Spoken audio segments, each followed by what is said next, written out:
The different specs for Prot Warrior for tanking. The first spec is Deep Prot for low gear, blue, greens, 5-mans, 10-mans. The main mitigation comes from Revenge procs, stunning for 3 seconds. That happens a lot. Reduce cooldown on taunt.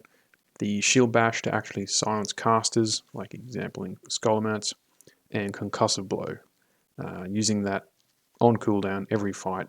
These three are the real mitigation by stopping the enemy in the first place.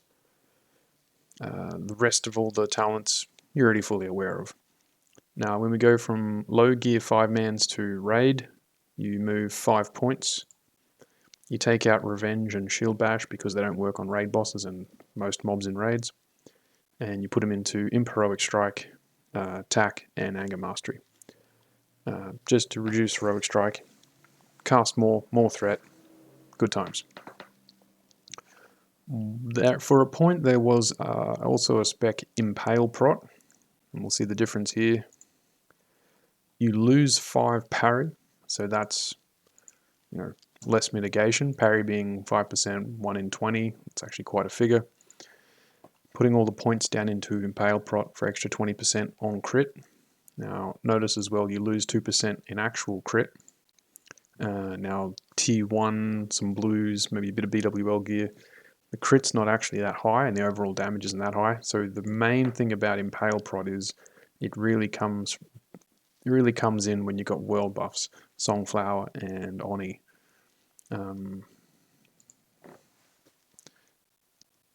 at that point, if you are actually getting world buffs, you should just be in Fury Prot. Because if you're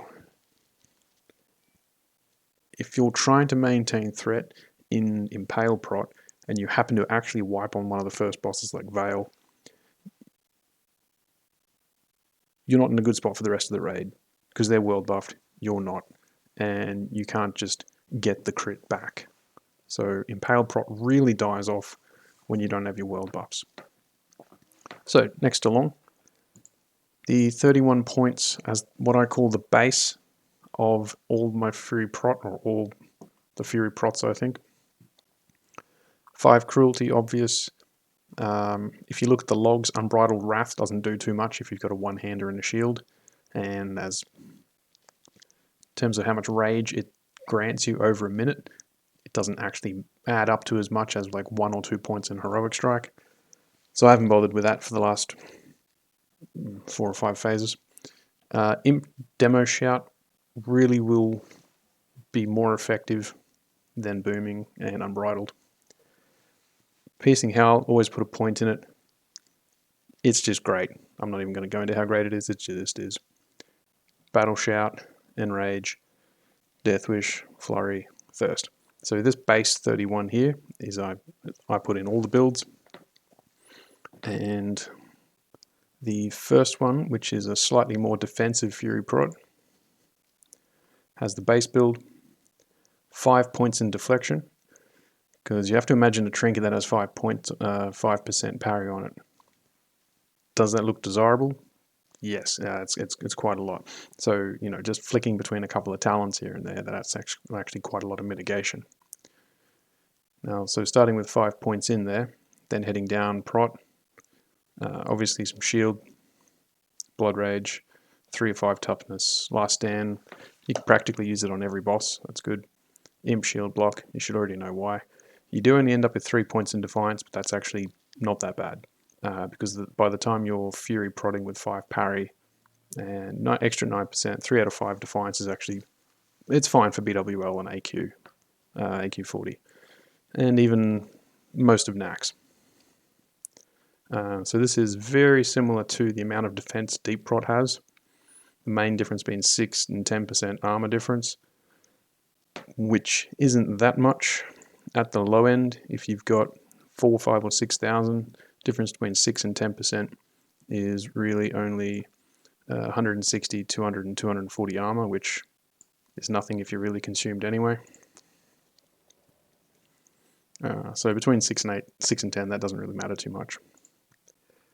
So this is what I'd call the starting Fury Prot spec, because it has 5/5 parry, mitigation's good, the core of Fury, and the core of the prot for the block and the last stand and a bit more defiance.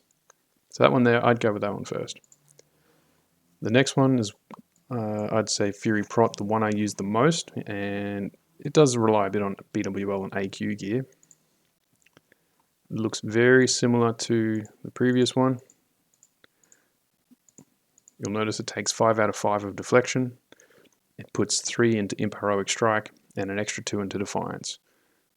So this assumes you are just going for more threat, and 5% parry isn't doing too much because you're already consumed, decently geared, the healers are geared, and everything's going the way it should.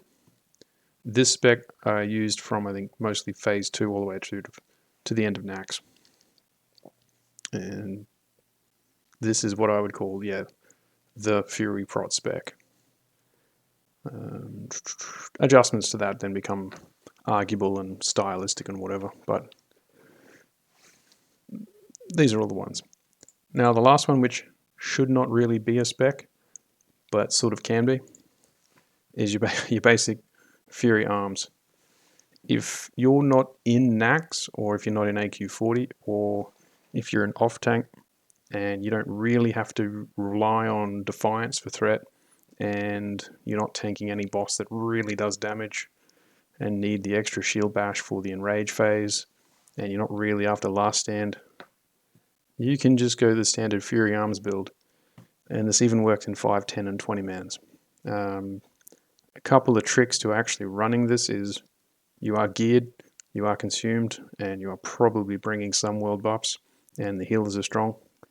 And I'll probably make another video on how to really use this, but don't consider it an actual prot main tank or off tank spec.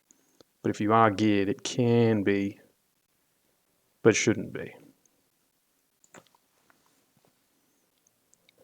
This does go really well in 5 mans.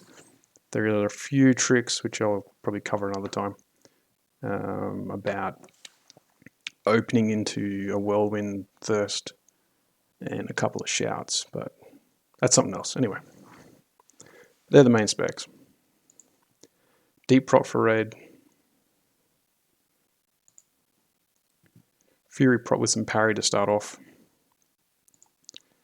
And the standard Fury prot, you are main tanking and you are to have threat. Defiance, 3/3 HS, Fury base. Good luck.